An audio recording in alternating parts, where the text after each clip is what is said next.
Dear student, welcome to Ayanta civil services. आज हम लोग इस सीरीज में आपके लिए लेके आए हैं जो भी योजना और पॉलिसीज हमने लेफ्ट बिहाइंड किया था उसको आगे कंटिन्यू करेंगे। ठीक है, तो उसके पहले हम लोग देखेंगे कि हमारा एक कंप्लीट इंटायर कोर्स है 71st बीपीएससी के लिए, जो ऑफलाइन और ऑनलाइन दोनों चल रहा है। तो जो भी बच्चे ऑनलाइन संकल्प से जुड़ना चाहते हैं उनको क्रैश कोर्स कराया जाएगा जिसकी ड्यूरेशन होगी 50 डेज की। इसमें आपको लाइव और रिकॉर्डेड क्लासेस मिलेंगे इंग्लिश मीडियम के साथ साथ हिंदी मीडियम के भी। तो अगर आप उसको अवेल करना चाहते हैं तो अभी ऑफर प्राइस में है, तो आप उसको अवेल कर सकते हैं। ठीक है, उसके साथ अब हम लोग स्टार्ट करते हैं हमारा सीरीज में। पहला जो पॉलिसी है वो है बिहार पत्रकार सम्मान योजना। अब ये बिहार पत्रकार सम्मान योजना क्या है हम लोग उसको देखते हैं। तो मेनली ये जो योजना है ये बेसिकली हमारे मीडिया में जो लोग काम कर रहे हैं, वरिष्ठ पत्रकार रिपोर्टर्स, उनके लिए है कि जब ये हमारे लिए जो भी न्यूज़ का काम करते हैं, मीडिया से रिलेटेड काम करते हैं, हमको इतने सारे इन्फॉर्मेशन प्रोवाइड करते हैं, तो जब ये बुजुर्ग हो जाते हैं, जब ये वृद्धावस्था में पहुंच जाते हैं, तो सरकार ने इनके लिए पेंशन स्कीम निकाली है। ठीक है, इसमें क्या होता है कि जो भी हमारे वरिष्ठ पत्रकार हैं उनकी उम्र अगर 60 साल हो जाती है, 60 ईयर्स, या फिर 60 ईयर से ज्यादा, ठीक है, तो उनको ये स्कीम का फायदा होता है। अब स्कीम में होता क्या है जनरली कि 6,000 रुपया 6,000 रुपीज पर मंथ उनको पेंशन लॉट करती है गवर्नमेंट, ताकि वो अपने रिटायरमेंट के बाद अच्छे से एक जीवन को जी पाए।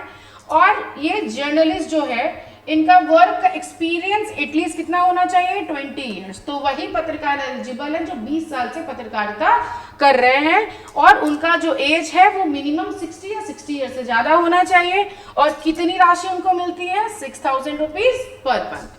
एलिजिबिलिटी की अगर हम लोग बात करें तो मैंने आपको बताया 60 ईयर मिनिमम होना चाहिए, 60 ईयर से ज्यादा बिहार का स्थायी निवासी होना चाहिए। कहने का मतलब है कि इनके पास रेसिडेंशियल प्रूफ होना चाहिए कि बिहार में है। अपार्ट फ्रॉम दैट शर्त किसी अन्य स्रोत से पेंशन प्राप्त ना करे। कहने का मतलब कि ऐसा नहीं कि उनको कोई और गवर्नमेंट की तरफ से या किसी भी तरफ से पेंशन मिल रहा हो। तो ये पेंशन किसको मिलेगा, ये जो फाइनेंशियल असिस्टेंस है उन्हीं पत्रकार को मिलेगा जिनका एक्सपीरियंस 20 ईयर्स के लिए होगा, 60 ईयर्स या 60 ईयर्स के ज्यादा उनका एज हो रहा होगा, और रेसिडेंट होने चाहिए बिहार के। अपार्ट फ्रॉम दैट उनको कोई और पेंशन नहीं मिलना चाहिए। तो पहला पेंशन योजना मैंने आपको बता दिया है, वो है बिहार पत्रकार सम्मान योजना। ठीक है, अगर हम लोग नेक्स्ट की बात करें तो नेक्स्ट हमारा है बिहार मुख्यमंत्री उद्यम योजना। ठीक है, तो बिहार मुख्यमंत्री उद्यम योजना क्या है, पहले हम लोग इस पे बात करते हैं। आज के टाइम पे क्या है कि एंटरप्रेन्योरशिप हर कोई कर रहा है। ठीक है, तो पहले क्या था कि अगर हम एंटरप्रेन्योरशिप करना चाहते हैं या किसी भी तरह का अपना रोजगार डालना चाहते थे तो किसी ना किसी से ऋण लेना पड़ता था, चाहे वो बैंक हो या किसी ना किसी से हमें मांगना पड़ता था। बट अब सरकार ने इंडस्ट्रियलाइजेशन को बढ़ाने के लिए, एंटरप्रेन्योरशिप को बढ़ाने के लिए अब क्या किया है कि एक योजना चलाया है जिसका नाम है बिहार मुख्यमंत्री उद्यम योजना। अब इसका मेन ऑब्जेक्टिव अगर हम लोग देखें तो क्या है, कोई भी युवा, ठीक है, कोई भी यंग या फिर महिलाएं जो विमेन है, ठीक है, विशेष करके SC, ST और ABC जो हमारे अत्यंत पिछड़ा वर्ग में आते हैं, उनको अगर किसी भी तरह का एंटरप्रेन्योरशिप करना है तो सरकार उनको फाइनेंशियल असिस्टेंस प्रोवाइड कर रही है। अब ये जो फाइनेंशियल असिस्टेंस है ये 10 लाख तक का उनको मिल रहा है। ठीक है, अब ये जो 10 लाख का उनको फाइनेंशियल असिस्टेंस मिल रहा है उसमें 5 लाख रुपीज, 5 लाख रुपया जो है ये सरकार अनुदान दे देती है, जिसको हम लोग बोलते हैं सब्सिडी। तो सब्सिडी दे देती है। ठीक है, इसके अलावा जो रेस्ट 5 लाख रुपीज है, जो 10 लाख में से 5 लाख है वो तो एक सरकार ने अनुदान दे दिया, और दूसरा जो होता है वो क्या होता है, ब्याज मुक्त ऋण होता है। कहने का मतलब है कि ये इंटरेस्ट फ्री लोन होता है। ठीक है, तो आप अगर एंटरप्रेन्योरशिप करना चाहते हैं तो आप इसका लाभ उठा सकते हैं। अब इसकी एलिजिबिलिटी की अगर हम लोग बात करें तो मिनिमम 18 से 50 ईयर्स आपका एज होना चाहिए। शिक्षा के स्तर पे अगर हम लोग देखें, मिनिमम एजुकेशन की अगर हम लोग बात करें और क्वालिफिकेशन की, तो 12 पास आपको होना चाहिए। ITI, पॉलिटेक्निक और कोई भी इक्विवेलेंट डिग्री आपके पास होना चाहिए, ठीक है।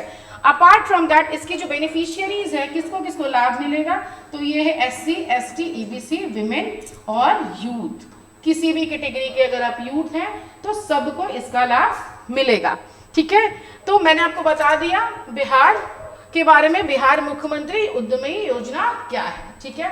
अब हम लोग नेक्स्ट की ओर चलेंगे। नेक्स्ट स्लाइड है हमारा बिहार राज्य फसल सहायता योजना, ठीक है। अब ये बिहार राज्य फसल सहायता योजना क्या है, हम लोग उस पर बात करते हैं, ठीक है। तो ये क्या है हमारा कि जो भी हमारा फसल होता है या जो भी हमारे किसान हैं, कभी ना कभी क्या होता है कि किसी भी तरह का डिजास्टर मैनेजमेंट हो जाता है। डिजास्टर मैनेजमेंट तो किसी भी तरह का प्राकृतिक अगर आपदा आ जाती है तो उसमें क्या होता है कि बहुत सारे फसलों का नुकसान हो जाता है, ठीक है। तो इसके लिए सरकार ने किसानों को क्या दिया है, फाइनेंशियल असिस्टेंस दिया है। अब ये कितना दिया है, कैसे दिया है, उस पर हम लोग देखते हैं। तो अगर हम लोग इसकी ऑब्जेक्टिव को देखें तो मेन ऑब्जेक्टिव क्या है, मैंने जैसे आपको बताया, to provide financial support to farmers in case of crop damage due to natural calamities. किसी भी तरह का अगर नेचुरल डिजास्टर मैनेजमेंट होता है तो गवर्नमेंट उसको फाइनेंशियल सपोर्ट देती है। अब ये सपोर्ट कितना होता है और कैसे दिया जाता है, तो ये जो सपोर्ट है, सबसे पहली बात अगर हम लोग बात करें तो ये एक सहायता योजना है, ठीक है। सहायता योजना का मतलब क्या होता है कि कोई बीमा योजना नहीं है, इसके लिए आपको किसी भी तरह का कोई प्रीमियम या कुछ भी नहीं देना होता है गवर्नमेंट को, ठीक है। तो हम ध्यान रखेंगे कि ये एक असिस्टेंस स्कीम के तहत है, ये एक इंश्योरेंस स्कीम नहीं है, तो कोई भी प्रीमियम नहीं पे करना है आपको किसी भी एजेंसी को या फिर किसी भी तरह से सरकार को, ठीक है।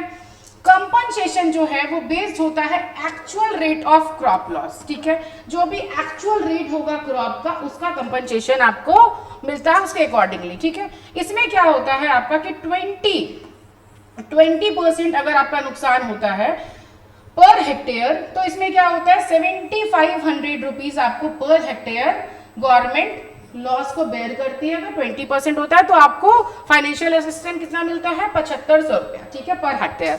और अगर 20% से अधिक का नुकसान हो गया, ठीक है, तो आपको कितना मिलता है 10,000 रुपीज पर हेक्टेयर, ठीक है। तो अगर किसी का भी फसल का नुकसान हुआ है तो 20% अगर है तो 7500 आपको असिस्टेंस मिलता है पर हेक्टेयर, और अगर 20% से अधिक है तो 10,000 पर हेक्टेयर आपको नुकसान जो होता है उसको बेयर करती है गवर्नमेंट फाइनेंशियल असिस्टेंस के द्वारा। अब क्या है कि जो गवर्नमेंट है वो 2 हेक्टेयर तक की ही, ठीक है, 2 हेक्टेयर तक की ही सहायता आपको प्रोवाइड करेगी, ऐसा नहीं कि 4, 5, 6। तो मिनिमम कितना होता है आपका 20% नुकसान होगा पर हेक्टेयर 7500, ये याद रखना है आपको। 20% से ज्यादा है तो 10,000 और मिनिमम कितना 2 हेक्टेयर तक ही ये कवर होता है, ठीक है। अब इसकी एलिजिबिलिटी क्या है, तो इसकी एलिजिबिलिटी पे अगर हम लोग बात करें तो सभी फार्मर्स, जितने भी ऑल फार्मर्स, ठीक है, जो हमारा रैयत होता है और नॉन रैयत, सब एलिजिबल है इसके अकॉर्डिंग, ठीक है। और अगर आपको इसका रजिस्ट्रेशन करना है तो रजिस्ट्रेशन के लिए स्कीम के पोर्टल पे आपको जाना होगा और रजिस्टर करना होगा, ठीक है। तो ये था हमारा, अगर हम लोग बात करें तो बिहार राज्य फसल सहायता योजना, ठीक है। अब हम लोग नेक्स्ट स्लाइड में चलते हैं। हमारा जो नेक्स्ट स्लाइड है वो है मुख्यमंत्री वृद्धाजन पेंशन योजना, जिससे कहीं ना कहीं हम लोग सब अवगत है ना। अब ये क्यों होता है, पहले हम उसकी बात करते हैं। तो ये क्या होता है, इसका मेन ऑब्जेक्टिव क्या है कि बिहार के to provide social security and universal pension to all elderly citizen of Bihar. तो बिहार में जितने भी बुजुर्ग लोग हैं, ठीक है, उनको सरकार पेंशन प्रोवाइड करती है, ठीक है, ताकि वो अपना भरण पोषण अच्छे से कर पाए, है ना। तो अगर हम लोग बात करें इसकी मुख्य विशेषता की, तो सबसे पहले हमको ये देखना होगा कि कितना मिलता है और क्या। तो जो भी बुजुर्ग लोग, जो भी एल्डरली पर्सन 60 से 79 वर्ष के हैं, 60 से 79 वर्ष के हैं, तो उनको 400 रुपीज पर मंथ पेंशन आता है, ठीक है। जो 60 से 79 ईयर्स तक के हैं उनको 400 पर मंथ आता है पेंशन। और अगर यही बुजुर्ग लोग 80 साल हैं और उससे ज्यादा हैं तो उनको 500 रुपीज पर मंथ आता है। अगर 80 साल और 80 साल से ज्यादा है तो 500, और अगर 60 से 79 की ओर है तो 400 प्रति माह, ठीक है। अब क्या है, या जो है ये एक यूनिवर्सल स्कीम है, ठीक है, और ये रिस्ट्रिक्टेड नहीं है कि आप बीपीएल है या फिर एनी कैटेगरी से बिलोंग करते हैं, ठीक है। जरूरी नहीं कि सिर्फ बीपीएल वालों को मिलेगा, आप किसी भी कैटेगरी से हैं तो आपको इसका लाभ मिलेगा वृद्धा पेंशन योजना का, ठीक है। अब अगर हम लोग इसकी एलिजिबिलिटी देखें तो एलिजिबिलिटी में मैं बता दूं आपको कि इसमें सभी किसान, कहने का मतलब है ऑल फार्मर्स, ठीक है, रैयत और नॉन रैयत सब एलिजिबल है, ठीक है। एज कितना होना चाहिए, तो एज 60 ईयर्स होना चाहिए या उससे एबव होना चाहिए, ठीक है। दूसरी चीज, परमानेंट रेसिडेंट होना चाहिए इनका बिहार का, ठीक है, और किसी भी तरह से ये इनको किसी भी ऑर्गेनाइजेशन से पेंशन नहीं मिलना चाहिए। कहने का मतलब ऐसा नहीं कि आपको कहीं और से भी पेंशन मिल रही है तो गवर्नमेंट आपको देगी, और ये जो पेंशन है अगर गवर्नमेंट या पीएसयू से आपको आ रही है तो आपको इसका लाभ नहीं मिलेगा, ठीक है। तो I hope this will be beneficial for you. उसके बाद हम लोग नेक्स्ट स्लाइड की ओर चलते हैं। तो हमारा नेक्स्ट जो स्कीम है वो है मुख्यमंत्री हरित कृषि संयंत्र योजना, ठीक है। तो हरित कृषि संयंत्र योजना क्या है हम लोग उसको देखते हैं पहले, ठीक है। तो अगर हम लोग इसकी बात करें तो आप इसे समझ पा रहे होंगे कि ये क्यों दिया जाता है, ठीक है। तो ये मेनली जो भी किसान हैं, जो भी किसान खेती कर रहे हैं तो उनको इक्विपमेंट्स की जरूरत होती है, किसी यंत्र की, ठीक है। तो उसको खरीदने के लिए, परचेज करने के लिए गवर्नमेंट फाइनेंशियल सपोर्ट प्रोवाइड करती है, ठीक है। इसका मतलब क्या हुआ, to help farmer purchase modern agriculture, जो भी हमारा मशीनरी एग्रीकल्चर है उस पर सब्सिडाइज रेट किया जाता है और प्रमोट किया जाता है मशीनाइजेशन को, ताकि पॉल्यूशन रुके, है ना, ताकि पॉल्यूशन को भी हम लोग कंट्रोल करें, ठीक है। अब अगर हम लोग बात करें इसके की फीचर की, तो ये सब्सिडी प्रोवाइड करता है। सबसे पहले मैंने आपको बताया, परचेज अगर आप करते हैं किसी भी तरह का एग्रीकल्चर टूल्स को, ठीक है। उसके बाद फोकस करता है ग्रीन और इन्वायरमेंटल फ्रेंडली इक्विपमेंट्स के लिए। कहने का मतलब ये आपको फाइनेंशियल असिस्टेंस देती है, तो इसका मतलब क्या है कि ताकि आप ग्रीनरी और इन्वायरमेंट फ्रेंडली इक्विपमेंट्स को खरीद पाएं, ठीक है, उस पर। उसके अलावा ये एम करती है, रिड्यूस करती है subtle burning by providing machinery for crop residues management, ठीक है। उसके बाद अगर हम लोग देखें तो ये इम्प्लीमेंट किसके द्वारा हुआ है, ये इम्प्लीमेंट हुआ है प्राइमरी एग्रीकल्चर, ठीक है, एग्रीकल्चर सोसाइटी के द्वारा, ठीक है।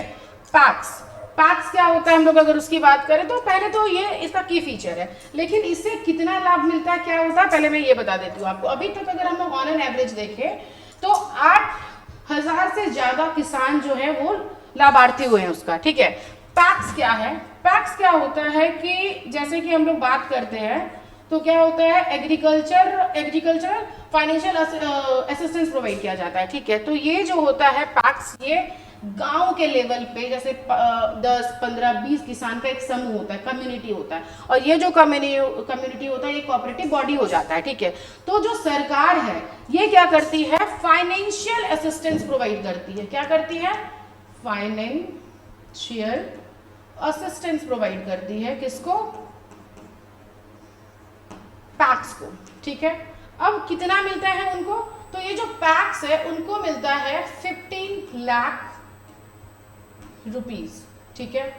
पैक्स को कितना मिलता है, 15 लाख रुपए मिलती है, ठीक है।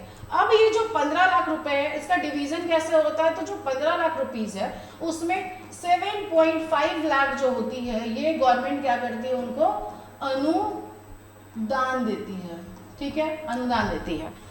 15 लाख रुपया जो होती है सरकार फाइनेंशियल असिस्टेंस देती है पैक्स को, जिसमें से 7.5 लाख जो होती है वो उनको अनुदान में दे देती है। उसके बाद जो रिमेनिंग 7.5 लाख रुपीस है ये क्या होता है, ये होता है इंटरेस्ट फ्री, ठीक है। तो 7.5 लाख रुपए की तो आपको सब्सिडी मिल जाती है, और जो 7.5 लाख रुपया है वो क्या होता है, आपको इंटरेस्ट फ्री मिल जाता है, जो बाद में आपको चुकाना पड़ता है, ठीक है। तो मेन मैं आपको बता दी, जो मुख्यमंत्री हमारा हरित कृषि संयंत्र योजना है उसमें क्या होता है, पैक्स होता है। पैक्स को मिलता है 15 लाख रुपया, जो 15 लाख रुपया मिलता है वो 7.5 लाख रुपीस जो होता है अनुदान मिल जाती है, और 7.5 लाख रुपया इंटरेस्ट फ्री होता है, ठीक है। अब अगर हम लोग इसकी एलिजिबिलिटी की बात करें तो एलिजिबिलिटी क्या है हमारा, ये राज्य के सभी किसान पात्र, जो भी किसान हैं जिस स्टेट के वो एलिजिबल हैं। आवेदन करने के लिए आपको एप्लीकेशन करना होगा थ्रू, ठीक है, और एप्लीकेशन आप कैसे करेंगे, थ्रू एग्रीकल्चर डिपार्टमेंट पोर्टल। तो अगर आपको इसका लाभ उठाना है तो आप एप्लीकेशन रजिस्टर कर सकते हैं, ठीक है। अब हम लोग नेक्स्ट स्लाइड की ओर चलते हैं। तो हमारा जो नेक्स्ट है वो है Bihar student credit card scheme. तो Bihar student credit card scheme क्या है, हम लोग उस पर बात करते हैं। पहले क्या होता था कि अगर हम 12th पास कर जाते थे ना, तो हमको अगर कोई भी कॉलेज जाना होता था या कोई भी यूनिवर्सिटी जाना होता था, तो हमारे जो माँ बाप हैं या हमारे जो गार्डियन है, अगर उनके पास फाइनेंशियल इश्यूज है तो हम पढ़ाई नहीं कर पाते थे। हमें किसी ना किसी से कर्ज लेना होता था या बैंक के पास जाते थे हम लोग, तो प्रॉपर्टीज वगैरह मॉर्टेज रख के करना पड़ता था। तो हमारी सरकार ने सबसे अच्छा स्कीम ये चलाया है। इसके अंतर्गत क्या होगा कि जो भी बच्चा 12th पास कर गया है, ठीक है, उसको सरकार 4 लाख रुपए की क्या करेगी, 4 लाख रुपए की इंटरेस्ट फ्री लोन प्रोवाइड करेगी, ठीक है, 4 लाख रुपए की। अब इसका गारंटर किसी को नहीं बनना है। इसका जो गारंटर है, ये आपका लोन का जो गारंटर है, ये गवर्नमेंट खुद बनती है, ठीक है। तो हम लोग देखते हैं स्कीम के बारे में। इसका मेन ऑब्जेक्टिव मैंने आपको बता दिया, फाइनेंशियल असिस्टेंस प्रोवाइड करना स्टूडेंट को जो परस्यू करना चाहता है हायर एजुकेशन, ठीक है। अब अगर हम लोग इसकी बात करें तो इसमें क्या होता है कि जो बच्चे 12th पास कर गए हैं, जो बच्चे ने 12th क्वालिफाई कर लिया है, उनको क्या मिलता है, interest free loan up to 4 lakh rupees, ठीक है, 4 lakh for student who have pass 12th grade, ठीक है। तो इंटरेस्ट फ्री मिलता है। अब ये जो है, ये पार्ट है हमारा 7 निश्चय प्रोग्राम का। 7 निश्चय प्रोग्राम जो हमारे गवर्नमेंट का है, उसका एक पार्ट है। इसमें गवर्नमेंट एक्ट करता है as a guarantor of the loan. आपको किसी के पास गिरगिराने की जरूरत नहीं है, सरकार खुद ही आपका गारंटर बनती है, ठीक है। अब जो है हम लोग बात करें तो जो इसका इंटरेस्ट होता है, ठीक है, अगर हम लोग इंटरेस्ट की बात करें तो इंटरेस्ट मेनली 4% होता है, ठीक है, 4%। लेकिन अगर आप महिला हैं, विमेन हैं, ठीक है, अगर आप दिव्यांग हैं, ठीक है, और अगर आप ट्रांसजेंडर छात्र हैं, तो आपके लिए जो ब्याज दर होगा वो क्या होगा, 1%। तो ये याद रखना है कि सिंपल इंटरेस्ट जो है ये 4% का होता है, 4 लाख तक आपको मिलती है और सरकार गारंटर बनती है। लेकिन अगर आप फीमेल हैं, महिला हैं, डिसेबल है और ट्रांसजेंडर है, तो आपको 1% इंटरेस्ट रेट मिलता है, ठीक है। इसके बाद हम लोग देखें अगर इसकी एलिजिबिलिटी, तो एलिजिबिलिटी क्या है, तो एलिजिबिलिटी के लिए सबसे इंपॉर्टेंट है कि आपको बिहार का रेसिडेंट होना पड़ेगा एज यूजुअल। 12th पास आपको करना पड़ेगा, ठीक है, 12वीं कक्षा आपको पास करनी होगी। इसके बाद आपको must have a secured admission in a recognised higher education institution. कहने का मतलब है कि आपका एडमिशन के लिए फॉर्म अप्लाई हो जाना चाहिए, आपको एडमिशन मिल जानी चाहिए, कहाँ पे, एक अच्छे एजुकेशन इंस्टीट्यूशन, ठीक है। I hope it will be beneficial for you. अब हम लोग नेक्स्ट स्लाइड की ओर चलते हैं, ठीक है। हमारा जो नेक्स्ट स्लाइड है उसमें हम लोग बात कर रहे हैं मुख्यमंत्री अनुसूचित जाति एवं मुख्यमंत्री अनुसूचित जाति एवं अनुसूचित जनजाति सिविल सेवा प्रोत्साहन।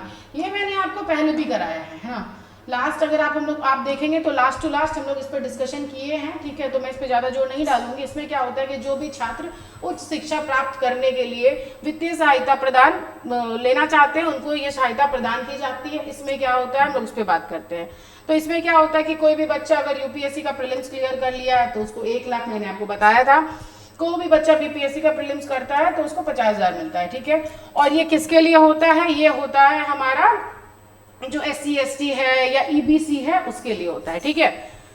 ये मैंने आपको पहले भी बता दिया, तो मैं इस पर जोर नहीं लगाऊंगी। इसका मेन मोटिव होता है कि बच्चा अच्छे से मेंस को प्रिपेयर कर पाए, कोई भी तरह का इंस्टीट्यूशन का लाभ उठा पाए और अपने फाइनेंस को सॉर्ट करके पढ़ पाए, ठीक है। एलिजिबिलिटी है आपका SC और ST कैटेगरी होना चाहिए और EBC को भी मिलता है, ठीक है। EBC होना चाहिए बच्चा या SC ST। रेसिडेंट होना चाहिए बिहार का।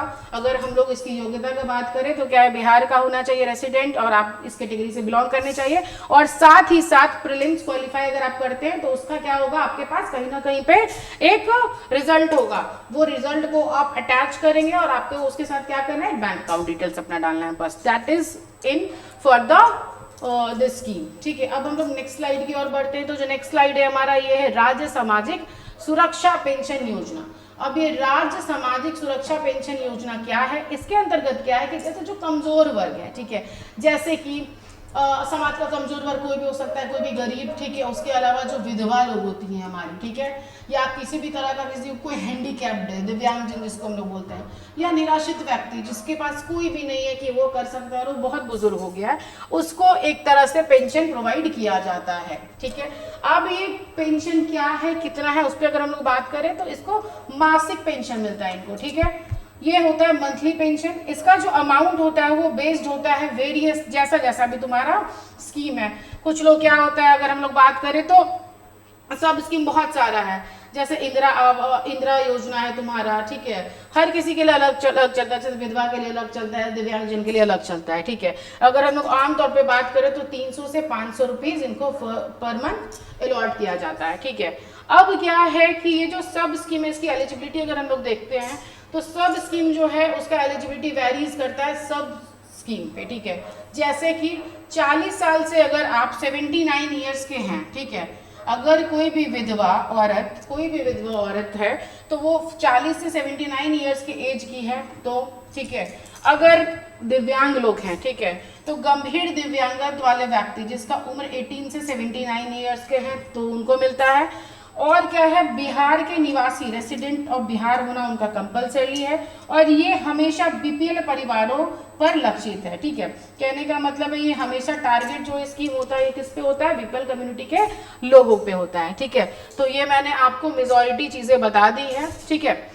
अब इसमें मैंने आपको बता दिया है कि जो मानसिक पेंशन मिलता है वो होता है, ठीक है, और सबका अपना अपना वैरी करता है, ऐसा नहीं कि सबका फिक्स है, 300 से 500 के बीच में उनको मिलता है। जैसे कि कभी मैंने आपको बताया इंदिरा गांधी राष्ट्रीय विधवा पेंशन है, इंदिरा गांधी राष्ट्रीय दिव्यांग पेंशन है, तो multiples pension schemes are there, तो उसको जो जिस चीज के लिए एलिजिबल होगा उसको उसके अकॉर्डिंगली मिलता है, ठीक है। एलिजिबिलिटी मैंने आपको बता दी, ठीक है। तो अब क्या है कि हम लोग ये स्कीम भी देख लिए, इसके अलावा अब जो है हम लोग नेक्स्ट स्कीम के लिए फिर नए सीरीज में मिलेंगे। आज के लिए इतना ही था जो मैंने आपको बता दिया। तो आज जितनी भी स्कीम्स और पॉलिसीज मैंने आपको बताई है वो आपके बिहार प्रीलिम्स एग्जामिनेशन में पूछे जा सकते हैं, तो इसको एक बार अच्छे से कोऑर्डिनेट कर लीजिए। और ये जब स्कीम और पॉलिसी हमारा खत्म हो जाएगा उसके बाद हम लोग मिलेंगे back to back questions and answer की सीरीज में, जिसमें आपको मैं 5000 प्लस क्वेश्चंस की प्रैक्टिस कराऊंगी। तब तक के लिए बने रहें, और अगर अच्छा लगा तो आप ज्वाइन भी कर सकते हैं हमारे ऑफलाइन और लाइव और रिकॉर्डेड क्लासेस को। Thank you very much.